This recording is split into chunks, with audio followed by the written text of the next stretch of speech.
Okay, welcome to the Crow Discovery Project. As is typical on these manipulated events we call eclipses, objects showed up last night. We filmed 3. I have 2 to present. 1 clip was lost. Anyhow, the first one is coming in at the right, almost mid-frame.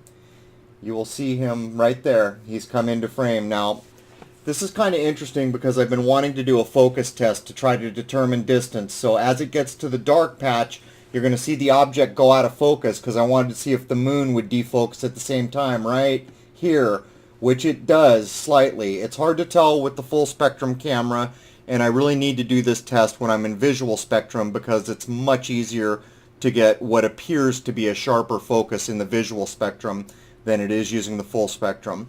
So let me blow this object in a little bit.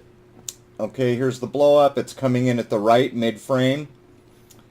And you'll get a better view, and you can see when I pull him out of focus that the moon comes with him.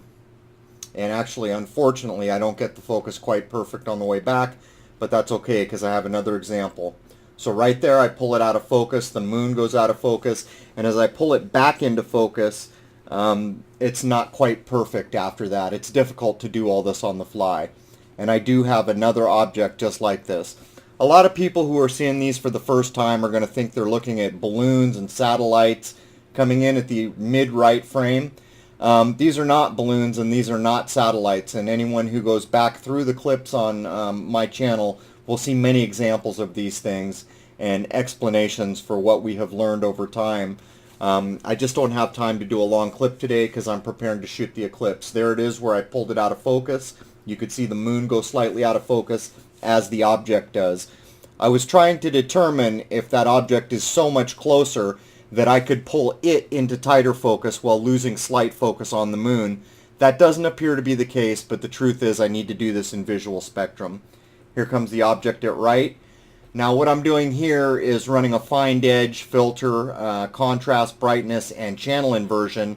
So on a lot of the clips when I'm running filters, it'll look like the object goes behind a crater. What that actually is me just manipulating, like right there, it looked like it went behind a crater. If you look at the original footage, that's not the case. It's just the fact that I've manipulated colors and contrast and a few things.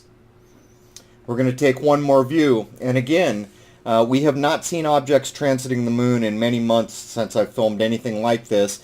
And this was filmed the night before the eclipse. The eclipse is today. I filmed 3 objects. Unfortunately, the first object, I either accidentally deleted it or the clip did not save properly. But I have another one that's even slightly better than this that Crowette actually shot, and I'll be presenting that one next. There it's defocused and refocused.